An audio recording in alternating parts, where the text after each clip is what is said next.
Bonjour et bienvenue dans encore un podcast. Je suis accompagné de mon ami Ashraf, bonjour. le H. Le H pour les intimes. Le Notre H pour les invité intimes, ouais. d'aujourd'hui, c'est Amandine Pavet. Bonjour. Mais bonjour, Donc, merci. j'ai vu que pour vous avez fait l'invitation. donc, des études d'art à la Louvière. Ouais, tout à fait. Intéressant. Et vous avez continué vos études donc, à Bruxelles donc, en graphisme avant de Ouais. vous engager en politique. Enfin, durant vos études, tout simplement. Quoi. Mhm. Donc en 2019, vous avez été élu député Parlement wallon et Parlement de la Communauté française de Belgique. Et vous êtes réélu en 2024 et vous êtes désigné comme nouvelle chef du groupe PTB C'est ça. au Parlement de la Communauté française de Belgique. On a tout juste. Pour le moment, c'est bon, ouais. Pour le moment, c'est bon. Bon, enchanté. Enchantée. Vraiment très content de vous recevoir. Merci pour Franchement, l'invitation. On a eu pas mal de gens qui nous ont dit à quand le PTB Parce que vous savez, parce que donc nous, donc Leak Media, c'est un média vraiment qui a pour but d'inviter tout le monde. Je pense qu'il faut pas commencer. C'est pas à nous en tout cas de dire aux gens pour qui voter et autres. Et c'est un point très important. Je pense que les gens sont assez intelligents. Je suis la pour première savoir, de PTB alors. Ah oui, Ah, bah écoute, merci. je vous en prie quoi. Donc une petite question. Oui. Qui est Amandine Pavet en dehors de la politique? En dehors de la politique, bah, tu l'as dit, je pense, à la base, je suis graphiste, donc j'ai vraiment pas un parcours habituel comme ça en tant qu'élue. Qui je suis plein de choses en dehors. Donc moi, je suis une passionnée de musique et c'est là-dedans. Quel un type petit de peu, musique? c'est dans du rock. Donc, Ah, le rock. Ouais. J'ai des amis avec qui on organise encore des concerts dans Oh, notre trop bien. village d'enfance, quoi. Donc en fait, je Vous suis née chantez? à un endroit, je suis restée là. Non. Ah. Mais on organise, quoi. Et je suis plus un public qu'une chanteuse, tu vois. Mais... Ça n'a pas été un petit rêve de vous retrouver avec la guitare et tout, les Ouais, cheveux au j'ai vent. essayé, forcément. Ah. mais Je me disais bien. faut s'orienter dans le quoi on est le meilleur. Donc, Je comprends. non, voilà, ça, c'est un peu ma petite passion. Avec mes amis, bah, tous mes amis, on tourne un petit peu autour de ça, des concerts et de se retrouver ensemble. Donc, ça, c'est ma petite passion en dehors, quoi. Top. Super. Maintenant, on avait une question. Pourquoi le PTB? Qu'est-ce qui vous avait fait dire de OK, je vais représenter le PTB et voilà, c'est ce qui me représente le mieux. Pourquoi? Donc au début, je me suis pas dit je vais représenter le PTB. J'ai vraiment croisé le PTB sur le terrain en fait. Donc quand j'étais jeune, je me posais comme plein de jeunes des questions du style, enfin voilà, comment ça se fait que des gens sont hyper riches, sont blindés de thunes, et d'autres, aussi bien ici en Belgique qu'à l'autre bout du monde, n'ont même pas le minimum pour survivre, etc. Donc voilà, j'étais animée par plein de questions comme celle-là. Et les premières fois où j'ai rencontré les PTB, c'était déjà dans une manif contre la pension, l'augmentation de l'âge de la pension. Quand, à mon avis, j'avais ton âge, j'étais en supérieur aussi. Et à l'époque, bah, voilà, on demandait déjà aux plus âgés de travailler toujours plus. Alors que pendant ce temps-là, bah, moi, mais aussi des amis et moi, on galérait à trouver du boulot, quoi, tout simplement. Et donc, je comprenais pas la logique de faire travailler les gens toujours plus. Ma mère, elle travaillait au Carrefour, je la voyais se tuer le dos. Mon père, il travaillait dans le bâtiment. Donc, tu es en mode, OK, on peut pas travailler jusqu'à 67 ans dans des métiers comme ça, alors que les jeunes cherchent de l'emploi. Et c'est comme ça que j'ai été en manif, que j'ai rencontré le PTB. Et très rapidement, on m'a invitée en fait au procès de Sophie Merckx. Je sais pas si vous connaissez Sophie Merckx. Qui va bientôt venir. Ah ouais, ben voilà. Elle est au Parlement, elle est chef de groupe du Parlement fédéral. Et elle est surtout médecin de Médecine pour le peuple. Elle était en procès parce que avec nos maisons médicales, je dis nos maintenant, mais c'était pas les miennes à l'époque. Enfin, je faisais pas partie du mouvement. On était attaqué par l'ordre des médecins parce que depuis le début de notre parti, on soigne les gens gratuitement en fait avec des maisons médicales de C'est quoi le médecine problème? pour le peuple. Bah, voilà, exactement. Donc l'ordre des médecins à l'époque trouvait qu'il y avait un problème de concurrence. En tout cas, voilà, il y avait un conflit. En faisant les choses gratuites, il y a un problème de concurrence. Il y avait un conflit entre Médecine pour le peuple et l'ordre des médecins. Et donc, on s'est battu vraiment pour ce modèle de médecine gratuite, accessible. Et donc, on a eu des victoires.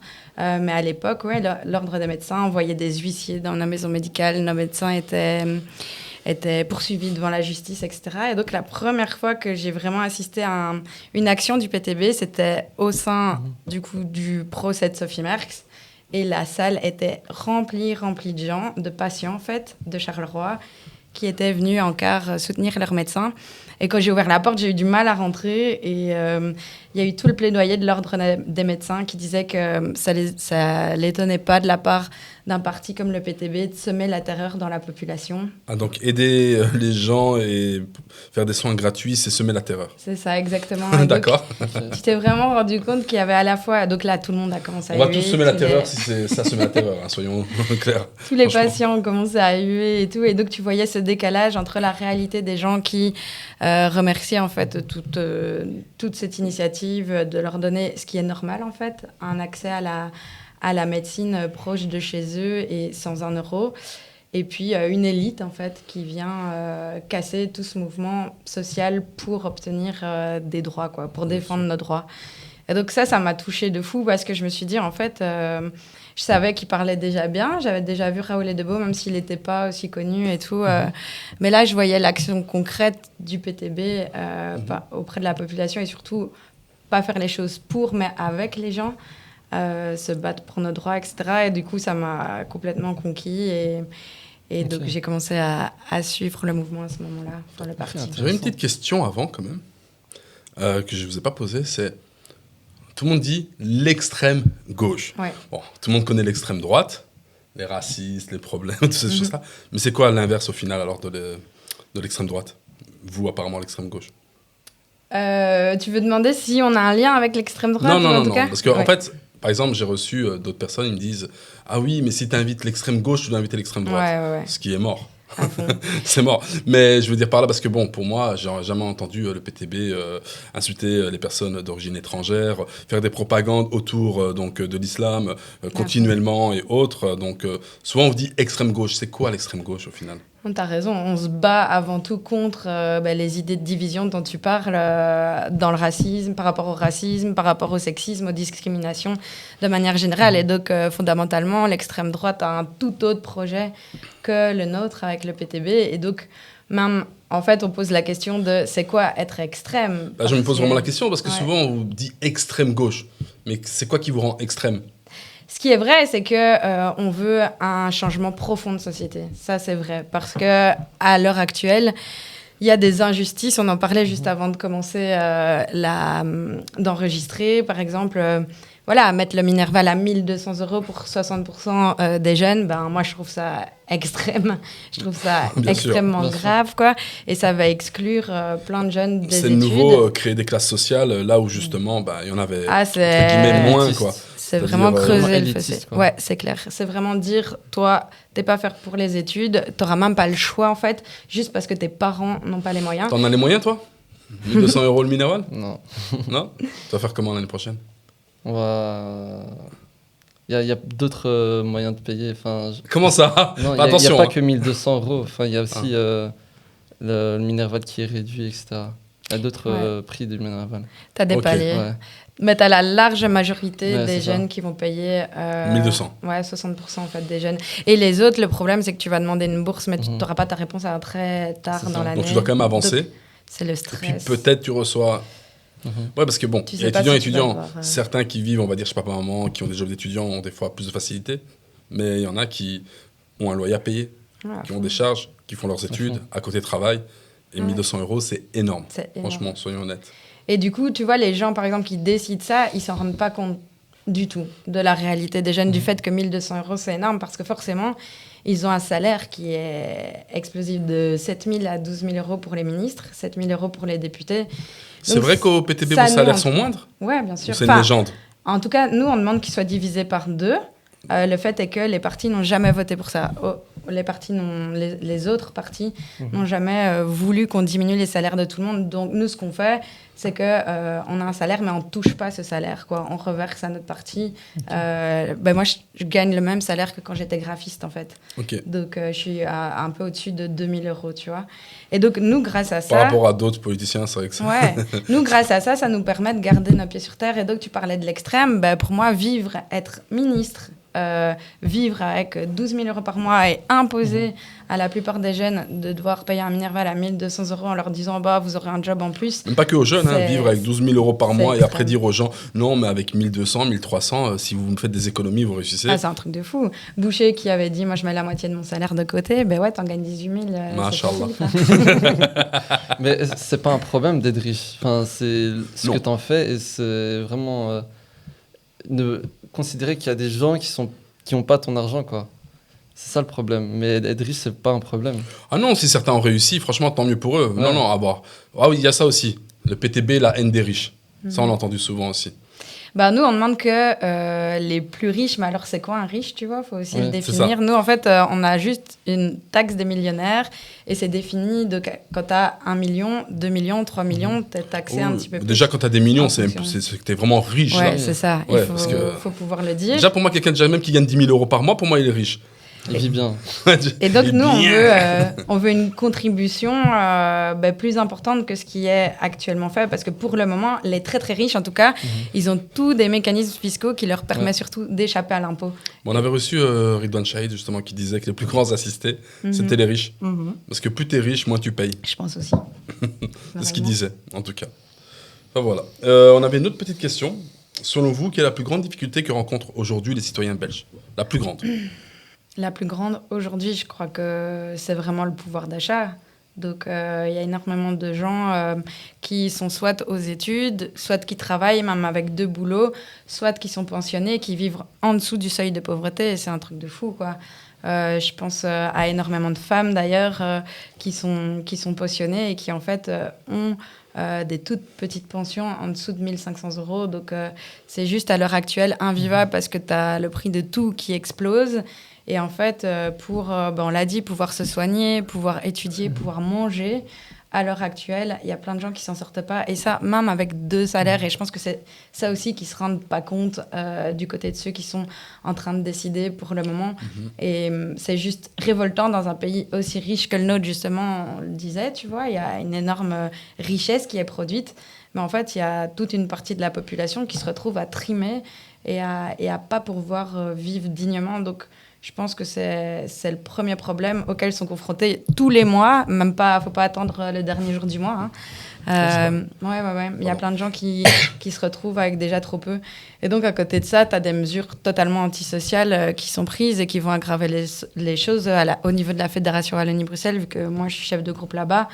Je pense au fait qu'ils ont tapé dans les repas chauds pour les enfants qui sont dans les écoles à, comme ils disent, indices socio-économiques les plus bas. Donc, en fait, les enfants qui ont les parents les plus pauvres, quoi.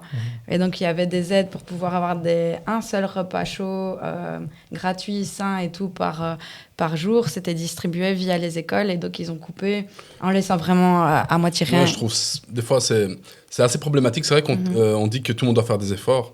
Mais dans tout le monde, c'est ceux qui ont les moyens, pour moi. C'est pas dans ceux déjà qui ont rien. Ceux qui ont rien ne doivent pas faire d'efforts. À fond. Et puis les enfants, ils peuvent rien en fait d'être dans des situations hyper difficiles. Et les parents préféreraient bien évidemment que leur C'est vrai que je connais aucun parent qui se dit oh tiens, on va mettre son enfant dans, entre guillemets, des fois les écoles, bon, les plus pauvres entre guillemets.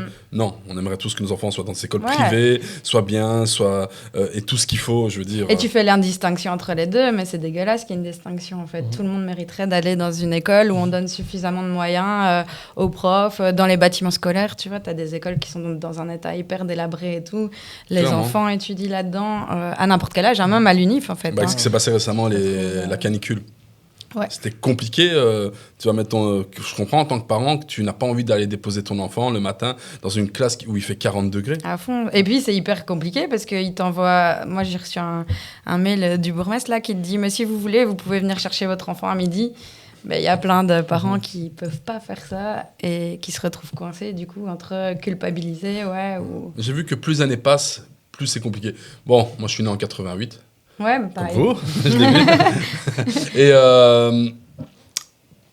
quand j'étais à l'école, je me rappelle qu'on avait des gros moyens, que ce soit même des fois, c'est tout bête, Saint-Nicolas. On recevait des cadeaux de fou, moi, quand j'étais petit. On recevait des voitures téléguidées. On recevait des voitures téléguidées Nico, frérot. On recevait une montagne de bonbons et tout. Et plus les années passent, plus tu vois, à la fin, on leur donne des cacahuètes, 3 masses pain. Allez, vas-y, c'est bon, quoi. Je veux dire, en fait, bon, Il paraît que c'est bon pour la santé, les fruits, c'est pas ça. Mais ce que je veux dire par là, c'est on réduit tout, même les rêves dans les yeux des enfants. Et ça, je trouve que c'est là où il y a un vrai problème, quoi. À fond, ils disent il n'y a pas d'argent, il n'y a pas d'argent, mais... Ah ouais, mais quand Je c'est pense pour que- faire la guerre, il y a de l'argent. Quand c'est pour acheter des armes, il y a Exactement, de on n'en a l'argent. pas encore Quand c'est parlé. pour aller faire des choses qui ne nous concernent pas, il y a de l'argent. C'est comme certaines lois. On dit oui, mais non, il faut passer des lois pour ça, pour ça. En fait, on demande jamais l'avis du peuple pour passer des lois qui nous arrangent pas. Mais quand c'est des lois qui nous arrangent, ah ouais, mais non, mais il faut demander. Foutez de ma gueule. Comment ça? Non, mais si on demandait aux gens est-ce que tu as envie de bosser jusqu'à 67 ans, c'est sûr que cette loi, elle serait déjà à terre. Moi, j'ai tu déjà vois. même plus envie de bosser déjà à 38 ans. Hein. Franchement, je mens pas. Je veux dire, c'est pas le fait qu'on n'a pas envie. Si, on a envie de bosser, mais dans nos passions et autres. J'ai l'impression aussi, donc il y a eu le Covid. Et cette période a permis à beaucoup de gens de réfléchir et de se dire, est-ce que je me vois jusqu'à la fin de ma vie continuer métro, boulot, dodo, antidépresseurs, comme À fond. 50% des Belges qui travaillent. Tu vois, moi, un de mes grands rêves, c'est un truc qu'on porte avec notre parti. Et après, là, on est en train de se battre contre l'aspect inverse. Ils essayent de nous faire bosser toujours plus avec des flexi-jobs, toujours plus longtemps avec la pension à 67 ans, le malus pension. Mais tu pourrais clairement faire tout l'inverse. Tu pourrais réduire le temps de travail, qu'un temps plein, ce soit plus un 38 heures, mais un 30 heures. Et tu aurais beaucoup plus de gens qui pourraient se retrouver dans un boulot où, tu vois, même si c'est pas la passion de ta vie et tout, parce qu'il y a plein de boulots alimentaires et c'est hyper honorable, mais tu aurais au moins du temps à côté pour passer du temps avec tes enfants, faire de la musique, passer du temps avec tes amis. Et je pense que plutôt que trimer toujours plus et plus longtemps pour moins d'argent, tout le monde en serait que plus heureux, mais c'est la tendance inverse qui est à l'œuvre, malheureusement, quoi. Si vous aviez le pouvoir de faire adopter une seule mesure dès demain, ce serait laquelle? J'en ai déjà parlé, ce serait la taxe des millionnaires, parce qu'avec la taxe des millionnaires, du coup, on va pouvoir vraiment réinvestir dans ce qui est le plus important. Et donc, ça rapporte combien? J'en sais rien, moi je me suis pas trop renseigné. Donc on taxe les millionnaires demain, ok. Ouais. Moi je suis pour, vu que je suis pas millionnaire. J'ai pas les chiffres, c'est près de 10 milliards, je pense, pour la première, le lancement, quoi, en gros. C'est pas mal. Ouais, mais après... C'est pas la dette justement qu'ils essayent de retrouver actuellement, là, les 10 milliards? Non, J'ai vu qu'il y avait une dette de 10 milliards, de je sais pas quoi. En fait, le problème de ce niveau de pouvoir-là, c'est que c'est pas assez bien financé, donc ils cumulent des dettes, mais tu as les différents niveaux de pouvoir, etc. Mais en tout cas, si vous voulez, après, je vais vite revoir mes chiffres. Pas de souci, ouais, avec plaisir. Mais en tout cas, voilà, on a tout un plan avec cette taxe des millionnaires où on peut prendre une part pour refinancer les soins de santé, par exemple. On peut prendre une part aussi pour tout ce qui est, justement, dont on en parlait, sous-financé, comme l'éducation, mais des crèches jusqu'à l'université, quoi. Il y a vraiment un énorme trou. Et aussi une partie pour tout ce qui est sécurité sociale. Ils sont en train de vider les caisses de la sécurité sociale au niveau soins de santé, mais aussi au niveau pension. Et en tout cas, avec une taxe sur les très grandes fortunes, sur les ultra-riches, on pourrait vraiment réinvestir dans ce dans quoi ils sont en train de casser pour le moment. Ils sont en train de taper. On peut parler de plein d'autres choses, les transports publics, la culture, à fond. Ça me touche carrément. Le cinéma, si on va en famille, c'est plus de 100 €. C'est un truc de fou. Ouais, c'est vrai que c'est devenu fou. Hein. Oui, Encore, c'est même pas si même la place elle tue, mais déjà t'arrives, un popcorn, c'est plus cher que ta place. C'est une dinguerie. Non, c'est sûr. Et puis ils disent, il y a plus beaucoup de monde dans les salles, de moins en moins, etc. Mais c'est effectivement, normal, si tu dois faire un crédit hypothécaire à chaque fois que tu vas... Oui, mais allez, quand vous allez en couple à la rigueur, mais il suffit qu'il y ait 2 enfants. Les enfants, tu rentres à l'intérieur, tu veux leur faire plaisir. Popcorn, boisson, truc. Tu sais, c'est chaque sortie maintenant, tu dois dépenser entre 100 et 150 €. C'est pas faisable. J'avais une autre petite question. Est-ce qu'il y a déjà eu des décisions politiques au sein de votre propre parti avec lesquelles vous n'étiez pas d'accord? Ou vous avez toujours été d'accord sur tout? Que j'étais pas d'accord, plutôt dans l'application de tiens, il va se passer ça, est-ce qu'on va faire une manif ici ou là, ce sera quoi nos revendications, qu'est-ce qu'il faut mettre plus en avant, etc. Tu vois, des trucs plus dans l'application de comment aller à notre but, tu vois. Mais ça n'a jamais été, je t'avoue, des points de rupture, sinon je serais pas là pour défendre mon parti.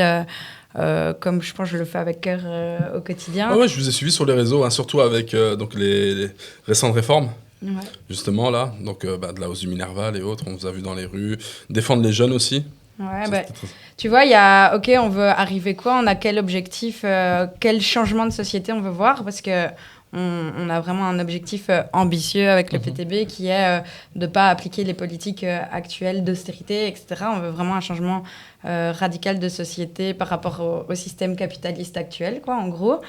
Et donc ça, cet objectif, je le partage avec beaucoup de mes camarades, mais là où on discute et on débat beaucoup, et donc c'est là où tu as tout... C'est quoi les mettre discussions en qui doivent se avant faire. Ouais, alors que c'est- pour vous, par exemple, peut-être c'est la santé, pour une autre personne c'est l'éducation, pour une autre personne c'est la culture. Bah, c'est ça ça, c'est pas l'un contre l'autre. Je pense que justement, maintenant, on a plein de camarades qui prennent Chacun va des battre thèmes. de son côté. Oui, c'est ça. Et donc, je pense qu'on a aussi des groupes de base, ça s'appelle chez nous. Donc, c'est des groupes qui sont actifs, soit dans leur entreprise, soit dans leur quartier, par rapport à des thématiques. On a aussi nos mouvements de jeunes et tout. Ouais. Donc, on a beaucoup de membres, donc on a plein de choses à faire. Mais sur la question des désaccords, oui, tu peux en avoir, mais pas sur des choses fondamentales, tu vois. Où D'ailleurs, là, t'es on parti est- manifester, toi Quand? Pour les. Ouais, non. Minerva. T'avais peur de te faire gazer ou quoi Ouais, bah, C'est une expérience, hein, une expérience sociale. Je suis déjà parti manifester pour la Palestine, ouais. Ouais. mais c'était organisé par le PTB. Et en fait, quand dans une manifestation, il y a plein de profils. Il y a les communistes, il y a plein de gens. Et, ouais. C'est pour toi qui me disais que Moi, je voulais manifester le pour la PTB c'était un Palestine, parti vu comme un parti communiste, c'est ça Donc, ouais. Et c'est quoi au final voilà, c'est quoi un communiste C'est quoi Parce Bah, qu'il y a le communiste qu'on nous rappelle de l'époque. mhm. C'était compliqué, toi Mais c'est pour ça que nous, on dit pas communiste, on dit socialisme 2.0. Donc, c'est... C'est une mise à jour. Ouais, mais oui, parce que c'est important de dire que nous, on n'a pas un modèle, tu vois, qui est calqué de ce qui s'est passé il y a 200 ans, enfin 200, j'abuse, mais il y a plus d'un siècle à l'autre bout du monde, etc. On ne croit pas que les choses sont applicables de la même manière et aussi qu'il y a eu des expériences qui n'ont pas mené à ce que cherchait en fait le mouvement communiste et donc d'avoir en fait une plus grande égalité entre les gens tout simplement et donc de pouvoir avoir toute la discussion qu'on a eue avant. Non pas une élite qui dirige, mais le peuple qui dirige. Ça, Après, c'est le ouais, but après, au on est final. dans une Quoi. société... Après, on est dans une société un peu capitaliste, donc c'est normal de diaboliser un peu le contraire. Quoi. Bien vu, tout à fait. Donc, ouais, il y a... J'ai Il n'y a, l'impression quand pas- il y a même- pas de vrai ou faux, mais ouais. Tous les partis, là, en fait, socialistes, droite, donc extrême gauche, on est en train de retravailler un peu leur modèle, entre guillemets. Je veux dire, tout le monde vire un petit peu plus de l'autre côté, j'ai l'impression. Mmh. Il y a, mais par exemple, un gars qui déteste tout ce qui est de gauche, c'est Trump. Et donc, Ouais. il Mhm. traite tout ce qui bouge de communiste, justement, parce que lui, Ouais. tu as eu toute cette... Enfin, des dizaines et des dizaines d'années aux États-Unis de diabolisation de Ouais, tout c'est ce qui ça. pouvait être social, quoi, en gros. Et donc, oui, mais le gars, lui, il est complètement parti ailleurs, quoi. Mhm. Après, c'est Trump, Il quoi. est- Et après, c'est Il les est Américains. raciste, il met en place des Xénophobe, gouvernements, il est tout. il soutient des gouvernements autoritaires aux quatre coins du monde, quoi. Bah, regardez ce qu'il a lancé à l'ICE, justement, aux États-Unis. Mais Trump aussi, ce qui est important de dire, c'est qu'il trahit son propre peuple, il trahit ses électeurs. Parce que, par exemple, tu parlais de la militarisation. Il avait promis, en fait, à toute sa base électorale de retirer plutôt des troupes américaines. Et Et de ne pas faire de guerre. Et c'est pas vraiment Bon, le ce qui est chemin foiré, hein. qu'il est en train... Ouais. Exactement, ouais. Et on sait qu'il le fait pour les intérêts de sa classe, quoi. De sa classe. Mais de ouais, non, ses lui, amis. c'est vraiment les intérêts de l'Amérique. Il n'y a même plus ce principe où, avant, il y avait un peu cette grande Amérique qui était là pour aider le reste du monde. Non, lui, il le dit clairement. Même cette Coupe du Monde, hein. Franchement, il y a beaucoup de gens qui se taisent.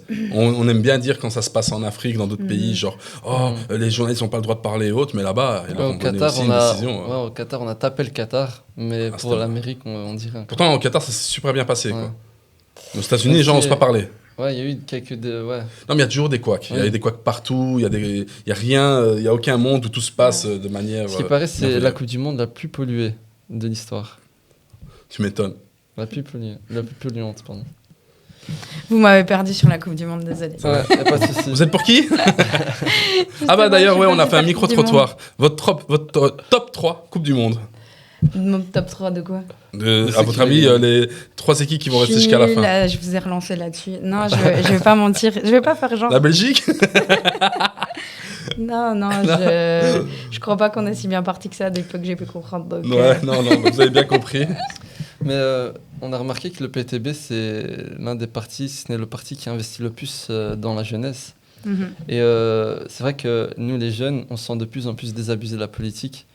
Et est-ce que vous sentez que les jeunes ont du mal à s'engager vraiment dans la politique et c'est pour ça que vous avez voulu... Moi, avant, je faisais partie des Red Fox, tu vois, c'est le mouvement des jeunes du secondaire. Je suis pas passée par Comac parce que j'ai pas été à l'UNIF et tout ça, mais ça, Comac, c'est notre mouvement juste après les Red Fox. Mais donc, quand j'étais animatrice, en gros, chez Red Fox et responsable à la Louvière, j'ai été vraiment touchée, mais de fou, à quel point les jeunes sont politiques. Et donc, c'est pas parce qu'ils se sentent pas du tout représentés par des dirigeants politiques, et ça, je peux le comprendre, qui sont pas politiques, quoi. Quand tu t'as parlé de la Palestine, mais ça touche blindé de jeunes qui se demandent mais comment c'est possible de voir un génocide se dérouler sous nos yeux et d'avoir en fait nos dirigeants qui sont en train de justifier ça, même d'aller chanter, danser à l'Eurovision avec c'est la géopolitique, de toute façon, ça a toujours été comme... Et sous Trump, justement, on a encore plus vu les inégalités. Quand on a entendu des représentants américains dire non, mais par exemple la Cour de la haine institutionnelle, c'est uniquement pour nos ennemis, pour la Russie ou pour les pays africains. C'est assez hallucinant, quoi, je veux dire. Et du coup, parmi la jeunesse, je crois qu'au contraire, ils sont blindés politiques. Pas tout le monde, tu vois, et pas tout le monde maintenant, mais ça peut...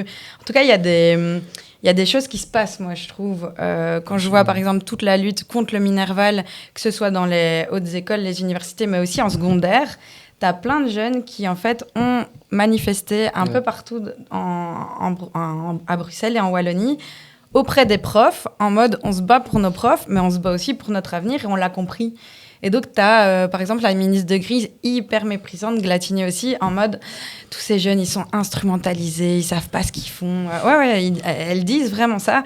Et en fait, c'est un mépris de plus, quoi, de pas croire que. Tu vois, t'es ado, tu peux apprendre ce que tu veux au niveau... Penser au futur. Et en fait, plus vous allez les prendre pour des imbéciles, plus je sens que les prochaines élections, il va y avoir tellement de surprises. Honnêtement, je le sens. Je sens que il va y avoir un revirement de tout. Les gens vont se dire, j'espère qu'on aura des surprises avant les élections, sinon on va morfler encore quelques années. On va bien morfler, hélas, mais... Non, mais moi, je pense que même avant les élections, voir des jeunes comme ça se mobiliser, il y avait une déléguée syndicale qui me disait, mais en fait, ils sont en train, sans s'en rendre compte, de former une génération militante, quoi, qui est en train de découvrir comment fonctionne le monde et comment toutes leurs économies est en fait faites pour casser l'avenir des jeunes, mais pas de tous les jeunes, on en a parlé, et de leur mettre des bâtons dans les roues. Mais cette jeunesse va être différente, parce que bon, on va dire, mon époque à moi, on n'était pas trop dans les votes. Je ne vais pas vous mentir. Voter, pour nous, c'était un truc genre, ça servait à rien. Alors que justement, la jeunesse qui est en train d'arriver, justement, j'ai l'impression, elle se sent concernée. Ils vont aller voter. C'est obligatoire en Belgique le vote. En principe, ouais. En principe, ouais. En principe. Beaucoup de jeunes qui ne le savent pas. Mais après, il y a le vote, mais tu as parlé des manifs que tu avais fait et tout.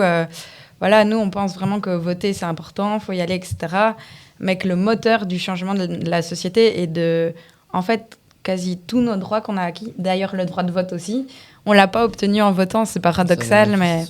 Ouais, on l'a vraiment obtenu en faisant ce que les jeunes font pour le moment contre le Minerval, par exemple, en s'organisant, en se mobilisant, parce que t'as beau avoir des ministres qui dirigent, ils restent minoritaires. On est bien, bien plus nombreux. Et puis, les travailleurs et travailleuses de ce pays, c'est eux le moteur. Le moteur, c'est ça, exactement. Et c'est le moteur aussi du changement. C'est grâce à toutes ces mobilisations sociales qu'on a pu obtenir nos congés payés, notre fameux... T'imagines, à l'époque, ça n'existait même pas. Il y a des gens qui sont morts pour qu'on ait certains droits aujourd'hui. À fond, à fond. Des personnes qui ont sacrifié leur vie, qui sont militées, qui sont fait tabasser. Ouais. Et aujourd'hui, j'ai l'impression qu'on crache un petit peu sur toutes ces personnes en enlevant petit à petit presque tout. Mais au final, je ne sais pas jusqu'où ça va aller, car pour moi, en fait, il ne faut jamais tendre la corde beaucoup trop fort, car à un moment, elle va casser. Et si elle casse, là, c'est foutu.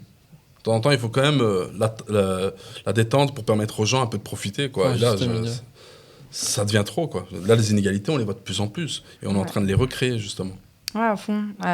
Mais il y a aussi, à l'inverse, je pense, tu vois, tout le mouvement social qu'on a eu contre le gouvernement Arizona, c'est 19 mois de mobilisation. C'est un truc de malade, quoi. Ce qui se passe dans l'enseignement, moi, j'ai jamais vu ça. J'ai pas connu les manifs des années 90. On était trop jeunes, quoi. Ouais. On est de loin. Perso, je me rappelle même pas. Tu regardais le Club Dorothée, sans Ouais, doute ça comme c'est moi. sûr. Bah, regardez derrière, Dragon Ball, hein. Ils étaient là, hein. On est restés. Non, mais il y a eu des mobilisations comme celle-là dans l'enseignement, mais dans les années 90. Donc, depuis 30 ans, on n'a pas connu ce qu'on est en train de vivre pour le moment. Et pareil contre le gouvernement Arizona. Donc, ouais, moi, j'ai quand même de l'espoir. Et l'espoir, justement, de voir aussi dans les manifs Arizona, beaucoup de jeunes. La dernière grosse manif nationale, c'était un bloc de jeunes au tout début. C'était trop magnifique à voir. Non, mais vraiment, ça donne beaucoup d'espoir. Pour ceux qui disent que la jeunesse sert plus à rien, voilà. Tu peux lancer le jeu si tu veux, monsieur. Ouais. On a un petit jeu. Ouais. Donc, il s'appelle Détecteur de promesses. Ça fait On va peur. vous dire... On va vous dire quelques promesses politiques et vous devez nous dire si c'est réaliste, réalisable ou irréalisable. Ouais. Et expliquer pourquoi, etc. Ok. Donc, La première, Karim. donc, plus de 500 € dans la poche des travailleurs. Donc, c'était la grande promesse du MR. Hein. Selon les MR, c'était Réaliste réaliste. ou irréaliste? Ils ne l'ont pas réalisé. Selon moi, c'est réaliste, mais alors vraiment avec un changement de système profond, tu vois. De se dire, ouais, en fait, la plupart des métiers dans lesquels tu travailles, et par exemple dans la production, moi, j'ai plein de camarades qui travaillent dans la chimie. En fait, ce qu'ils produisent en termes de richesse, c'est vraiment énorme. Et donc, ils en touchent qu'une toute petite partie, quoi. Donc, tu as plein de secteurs comme ça où les travailleurs et travailleuses produisent pour bien plus que ce qu'ils ne reçoivent. D'ailleurs, c'est le principe du capitalisme. Et donc, oui, si on voulait, on pourrait bien mieux redistribuer les richesses et faire en sorte que ce ne soit pas quelques grands PDG et multimilliardaires qui empochent des profits. Je ne sais pas si tu as déjà été sur le site où on voit ce que... je crois que c'est Musk engrange par minute de profit. Si. C'est un truc de Il y a malade. des choses que des fois, j'ai même pas envie de voir. Car C'est un truc de malade. Et donc, c'est pas le seul. Et il y a plein comme ça de Non, de c'est pas le seul. gros patrons qui encaissent et sur le dos des travailleurs qui se tuent à la tâche, quoi. Et qui n'ont pour Mais actuellement... il y a des lobbies, hein, très clairement. Par exemple, j'ai vu une vidéo récemment du youtubeur Squeezie, où ça fonctionne tellement bien son business de boissons et autres, qu'il y a des lobbies qui l'attaquent. Évidemment, ça ne les arrange pas. Vu qu'il y a des gros lobbies qui détiennent... en fait, il faut savoir quand une boisson, elle cartonne, Ouais. soit tu la vends à un gros lobby et tu fais partie de leur bande et ils Ouais, t'aiment c'est bien. ça. Coca-Cola. Si tu la gardes de ton côté, ouais, Coca-Cola ou autre, si tu la gardes de ton côté, ils vont te boycotter de fou, quoi. Ouais. Donc, ils essayent de l'accaparer, c'est ça? Évidemment. Même à chaque fois qu'un truc a fonctionné. Par exemple, nous, il y avait à l'époque, même si je suis pas fan, Otakos. Ouais. Puis ça a été racheté par un plus grand lobby. Et à chaque fois, à la base, QX c'était belge, puis français, puis ça a été racheté de nouveau par des plus grands lobbies. En fait, dès qu'un truc cartonne, ça peut pas rester aux mains des petits gens, entre guillemets, quoi. alors, l'enseignement gratuit à 100%. Oui. Comment tu dis dans les deux Réalisable. Réalisable ou irréalisable? C'est réalisable à fond. En fait, ça a déjà été réalisé dans d'autres pays. Et je pense que c'est la base. D'ailleurs, l'enseignement est censé, en principe, être gratuit. Et il devient de moins en moins. Là, tu as septembre qui va arriver. Tu auras tous les parents qui seront dégoûtés de devoir payer la facture des courses, etc. C'est vraiment abusé. Et on parlait du Minerval à 1 200 €. C'est une atteinte contre nos droits fondamentaux. Et donc, l'école, c'est la base, tu devrais pouvoir y aller. J'entendais par exemple la MR dire oui, mais arrêtez avec votre tout gratuit, nanana, en parlant du Minerval. Et donc, je disais, ouais, mais dans votre logique, alors, on peut aller aussi dans le rien n'est gratuit. Ça veut dire que pourquoi, en fait, à l'heure actuelle, on ne met pas un Minerval à des enfants de maternelle? Pourquoi on ne met pas un Minerval à des enfants de primaire, enfants de secondaire, etc. Enfin, y a Leur pas... donnez pas trop d'idées, s'il vous plaît. Il n'y a pas beaucoup plus de logique dans le truc, quoi. L'enseignement, Il y c'est a un ma fille droit. qui rentre bientôt en maternelle. Là, Ils ont déjà eu des débats. Tracasse Ouais. demain. Là, je suis sûr, elle a dit ça, il a fait genre. Ah, pas bête ça. C'est bien ça, tu vois. Je demande pas ça, mais dans leur délire, je pense qu'ils peuvent aller très très loin. Et tu parlais des écoles privées, par exemple. Moi, je pense vraiment qu'ils créent une école, ils tentent de créer une école à 2 vitesses où en fait, tu auras peut-être du gratuit, mais alors où ce sera la galère, tu auras des classes encore plus grandes qu'à l'heure actuelle, beaucoup moins de moyens et au final, un système éducatif de moins bonne qualité. Et par contre, si tu as des thunes dont leurs enfants, bah alors tu auras un système privé où tu peux payer cher et vilain pour aller te mettre bien, quoi. Donc, c'est possible et c'est nécessaire, vraiment. Plus de sans-abri en Belgique. Plus, donc pas du tout, hein, pas plus. Ouais, ben, je pense que c'est possible, vraiment. En fait, ça coûterait même pas si cher que ça. Donc là, je vais parler de mon mec, dont je parle pas souvent, mais il travaille à Infirmier de rue ici à Bruxelles. Et donc, il travaille dans le Housing First. Et en fait, c'est leur but, c'est de montrer que la base, c'est de donner un toit aux sans-abri pour combattre le sans-abrisme. Et que Les responsabiliser pour éviter qu'ils rentrent dans un monde où... Parce qu'on a fait beaucoup de maraudes, hein, nous aussi, en fait, on avait une association pendant des années, hein, pendant 10-15 ans, des maraudes, des kits d'hygiène et autres. Et des fois, c'était compliqué, donc il y avait des personnes avec qui on crée une certaine confiance, on parle, on communique. Et ils me disent, ah non, pour rien au monde, je veux retourner dans ce monde, il faut payer des factures, des choses ou autres. Quoi. Donc des fois, il y a ce type de sans-abri, mais il y a aussi ceux qui n'ont rien, quoi. Oui, et là surtout, c'est parce que, comme tu le disais, il y a tout un système qui oppresse des gens qui sont blessés, tu vois, et qui, putain, va passer un mois à la rue, c'est hyper trash, et il y en a qui, effectivement, doivent passer 10, 15, 20 ans à la rue. Le système Housing First, ça prouve surtout que... il y aurait vraiment moyen, en fait, si on voulait mettre tout le monde à l'abri, et que c'est en mettant tout le monde à l'abri que tu peux après aider à accompagner les gens. Après, forcément, quand tu vis dans un milieu super pauvre, sans doute tu ne seras pas à 100% tu vois, autonome, etc.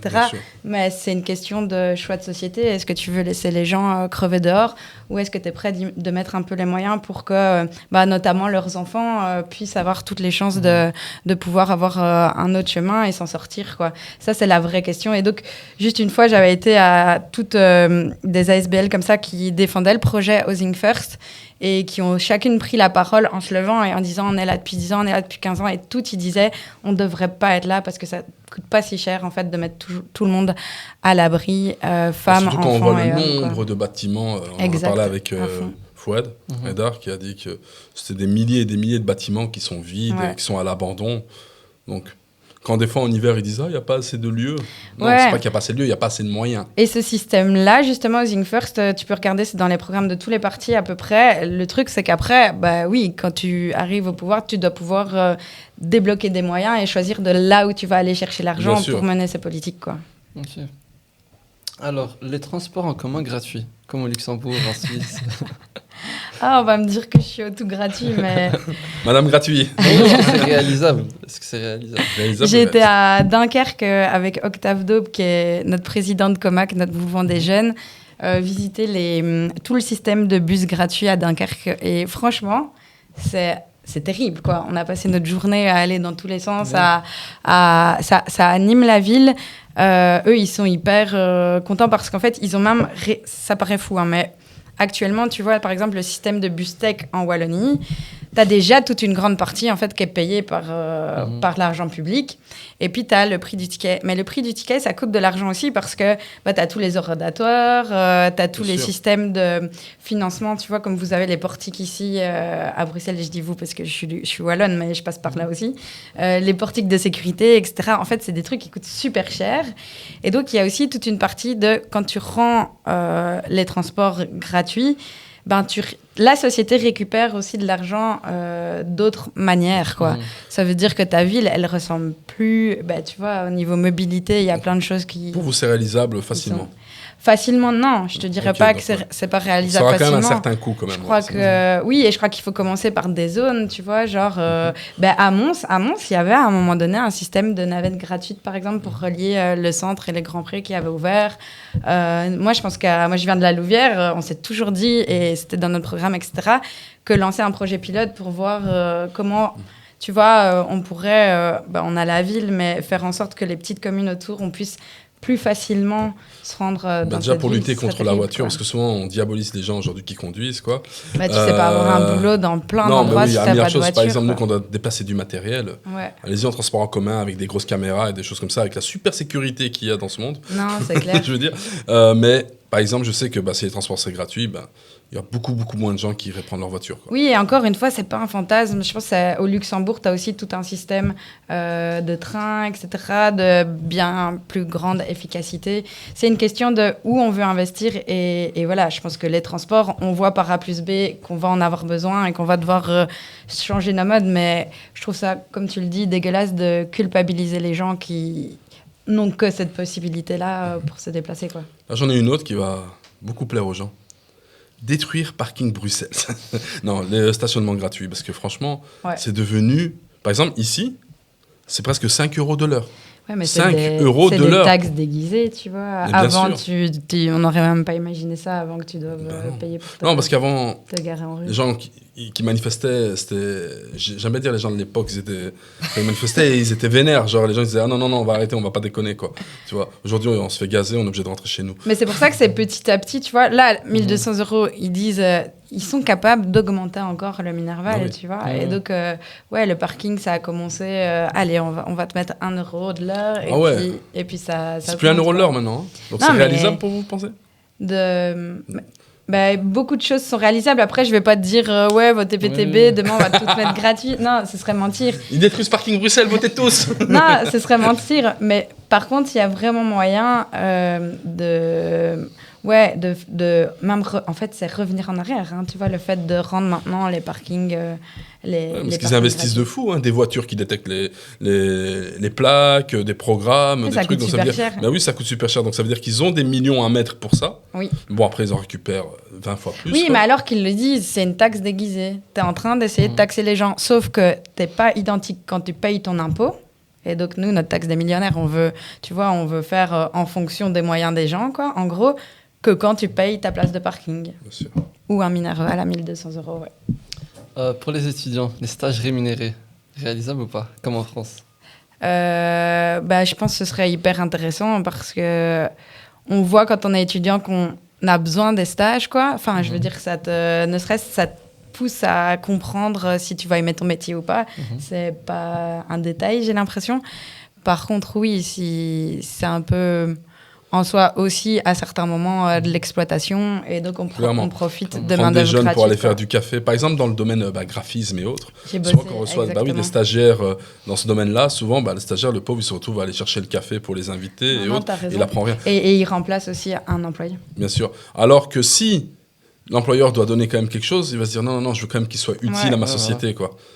Non, je crois que c'est possible. Après, ça doit se voir dans l'ensemble et tout. On n'a pas encore proposé de déposer de propositions comme celle-là. Faudrait. Ouais, il faudrait en parler au syndicat aussi, tu vois, pour voir comment un projet plus global avec ceux qui défendent les travailleurs aussi pourrait Parce qu'en porter ça, France, tu les stages, donc les gens sont payés et ça se passe quand même beaucoup mieux dans les entreprises, quoi. vois. Ouais, avoir des droits aussi derrière ça, tu vois. Bien sûr. Quitter l'Europe. Réalisable ou irréalisable? Moi, je comprends que plein de gens se retrouvent pas dans cette Europe actuellement. Donc, tu as parlé de la militarisation, tu sais, du fait que Trump œuvre beaucoup pour les États-Unis, mais en fait, il est encore, tu vois, main dans la main avec toute une élite européenne aussi. Enfin, je veux dire, on est en train d'investir des milliards dans des F-35 achetés aux Américains, quoi. Je comprends qu'on se retrouve pas dans une Europe avec un dumping social de fou. Enfin, tu vois. Une Europe ultra-libérale, dirigée par des gens qui, comme je l'ai dit, décident pour les autres, mais en fait vivent entre élites, quoi. Par contre, moi, je crois à l'Europe sociale, tu vois. Donc, je vois qu'il y a des mouvements sociaux maintenant de plus en plus entre syndicats au niveau européen. Tu as eu, par exemple, à Ryanair un beau mouvement comme ça avec une victoire parce qu'ils ont réussi avec, je pense que tu avais la France, tu avais les Pays-Bas, tu avais la Belgique. Je ne vais plus te dire, mais tu avais plusieurs syndicats de différents pays, mais toujours avec des travailleurs employés par Ryanair qui ont réussi à mettre la pression contre ce patron qui en veut toujours plus, quoi. Et donc ça, par contre, c'est une Europe inspirante, tu vois. Là, il y a une loi qui va passer bientôt qui était intéressante, parce que même, par exemple, la compagnie comme TUI, avant, tu avais minimum ton bagage de 10 kilos. Maintenant, ils font payer 22 € aller, 22 € retour pour ça. Et l'Europe demande que les prix doivent être automatiquement avec un bagage de 10 kilos minimum. Ok. Tu vois, donc il y a des choses, des fois... En fait, il y a des choses dans l'Europe qui sont bien. Maintenant, ce qu'il y a, c'est que le monde a changé, évidemment. Et donc, quand on a tendance à se dire c'était mieux avant, il n'y avait pas l'euro. Donc et c'est comme un peu les personnes que, quand ça ne va pas dans le pays, c'est la faute des étrangers. On a toujours l'impression que c'est la faute de la nouvelle chose qui débarque. En fait, le truc, c'est que nos dirigeants, à nous, ici en Belgique, sont main dans la main avec les dirigeants européens. Et donc, par exemple, si demain, on n'est plus dans l'Europe, mais que je garde Boucher et De Wever comme dirigeants de ce pays, mon cœur, il n'est pas beaucoup plus à l'aise, tu vois. Non, mais c'est vrai. Par contre, je crois vraiment à la solidarité entre les peuples de l'Europe parce que je pense que qu'on soit en Espagne, en Italie, en Belgique, en Angleterre qui est sortie de l'Europe, mais qui est toujours, tu vois, qui a été dans l'Europe, etc. Je crois qu'on nous met sur la tête les mêmes politiques libérales qui nous cassent et qui tentent aussi de nous diviser, alors que je pense que c'est dans l'unité qu'on va réussir à s'en sortir et à changer justement cette classe dirigeante, quoi. L'union fait la force, finalement. À fond, tu vois, si à un moment donné, il y a un premier pays qui peut faire une expérience d'une bonne taxe des millionnaires, etc., et puis que ça donne des idées aux autres, etc., et qu'on se bat pour ça, pareil pour... tu vois, par exemple, comme les Français se battent contre leurs pensions, etc., allez, c'est inspirant pour nous aussi, tu vois. Bien sûr. Je pense, donc... Tout n'est pas toujours mauvais en France. C'est genre, le Belge, là, tu vois, genre, voilà. Encore un truc gratuit? Non, je rigole. Mais on a déjà parlé, mais taxer les plus riches... Ah ouais, ça j'en ai parlé. Je pense Donc réalisable. Réalisable à fond, mais genre réalisable. Par exemple, je donnais l'exemple de la France, parce que souvent on dit, oui, si on taxe les plus riches, ils vont se barrer, et du coup, ici on va rester J'allais vous poser la question, comme des d'ailleurs. miséreux, comme ça, à plus rien savoir faire. Parce que En tous les général, riches s'ils seront sont devenus partis. riches grâce au pays dans lequel ils sont, ils vont pas se barrer. Non, mais bon Soyons argument honnêtes, déjà. tu vois. Et on a une expérience, donc en France, quand ils ont mis l'impôt sur les grandes fortunes en place, qui n'existe plus malheureusement, mais qu'on a pu du coup analyser, il y a eu très très peu en fait d'évasion. Et là où ils sont partis, en général, c'est en Belgique. Donc, t'es en mode, oui, on est devenu un peu un paradis fiscal par rapport à nos Français Nous à ce Il y moment-là. a beaucoup de riches qui vont... Ouais, t'as des riches qui ont passé la Des riches frontière français. pour arriver en Belgique quand il y avait l'ISF. Mais en fait, très très peu. C'est vraiment anecdotique. Donc, par rapport à ce que tu gagnes en taxant plus tous les autres, c'est un peu gagnant pour le peuple, en tout cas. Et surtout, t'as une large majorité des Belges qui sont favorables à cette taxation, quoi. Donc, et je dis des Belges, mais en fait des peuples en général, je crois. Ceux qui sont en train d'empêcher ça, c'est la Une vraie droite au justice, pouvoir. quoi. Je veux dire, comme j'ai dit, ce qui est drôle, c'est que j'avais vu un truc, c'est par exemple Bill Gates. Vous avez vu à quel point il est riche. Eh ben, ce mec, il a reçu une carte Gold de McDonald's pour manger gratuit dans tous les McDo du monde. Genre, c'est vraiment lui qui a Tu besoin vas de ça. chercher où ces infos? Non, c'est réel, c'est réel. Ouais. Et c'est un truc de fou. Donc ça veut dire que l'un des hommes les plus riches du monde, partout où il va, il a presque tout gratuit. Mhm. Mais c'est logique, justement. Et dans ce monde, c'est toujours comme ça. C'est les plus riches qui ont le plus de gratuité dans plein de choses. Ils reçoivent des cadeaux, des trucs prestigieux. Non, ouais, et par exemple, vous voyez, Didier Reynders, ça a été notre ministre Oui, de voilà. l'économie qui s'est fait choper avec ses billets de... C'est Win for Life ou Subito Win Je for sais Life, plus du maintenant. tout. Il faisait du Mais blanchiment, s'il peut quoi. partager. Ah, tu te rends compte, ça a été notre C'est- ministre de l'économie, il se fait choper pour du blanchiment complet. Ah, c'est un truc de fou. Mais Non, donc, c'est mais- le gars... Ils sont pas mieux de l'autre côté, dans les autres pays, je t'assure. C'est le gars qui a mis en place les intérêts notionnels. Et donc, les intérêts notionnels, c'est tout un mécanisme, justement, pour que les riches puissent un peu éluder l'impôt, si tu veux, ou en tout cas avoir des réductions fiscales. Mais bon, bien sûr, c'est pas pour toi, ni moi, ni toi. C'est pour toute une caste. Et donc, ça prouve par A plus B que, ouais, ce gars, mais donc c'est un ministre libéral, était mis en place et a tout fait pour saigner les travailleurs d'un côté et pour, au contraire, faire en sorte que les riches soient toujours plus riches de l'autre, quoi. Et au final, on sait qu'il est passé par là, il s'en est foutu plein les fruits. Donc, voilà, je pense qu'il est temps qu'on arrête avec ce genre de politiciens, ce genre de politique. Et donc, quand tu me demandes, taxons les plus riches, les ultra riches, oui, il est vraiment temps d'aller les imposer à la hauteur de ce qu'ils prennent aux travailleurs et travailleuses. Ben, Un grand merci, franchement. Bah, Ça merci nous a à vraiment vous. fait plaisir de vous recevoir. Merci beaucoup. Je sais pas si vous avez un dernier message pour les gens qui nous écoutent. Un dernier message, oui, bah, c'est que, en tout cas, avec le PTB, on dit jamais que on va faire les choses sans les gens. Donc, on n'est pas en mode votez pour nous, tout ira bien, etc. Oui, on est là pour porter la voix, mais pour porter de la voix des travailleurs et travailleuses qui sont en train de se mobiliser, qui l'ont fait par le passé et qui le feront encore, je suis sûre, à l'avenir. Je te disais, en arrivant demain, on est en manif à Charleroi pour défendre les écoles, les profs, et il y aura beaucoup de jeunes aussi. Et donc, on est persuadé que c'est comme ça qu'on y arrivera. Donc, oui, tout ce que tu me disais, c'est possible, mais aussi en s'organisant entre nous. Donc, s'il y en a qui veulent rejoindre, que ce soit le mouvement des jeunes ou Le notre mouvement des vieux. parti, ou notre parti, ou même ouais, s'organiser dans ces quartiers via des assos, via des syndicats, je crois vraiment que c'est comme ça qu'on va faire avancer les choses. Donc, ouais. Bah, un grand merci Amandine. Merci. Merci à vous. Bah, à la prochaine. Hein, on n'a jamais vraiment de phrase de fin, nous. Hein. Ciao. Ciao. Ciao.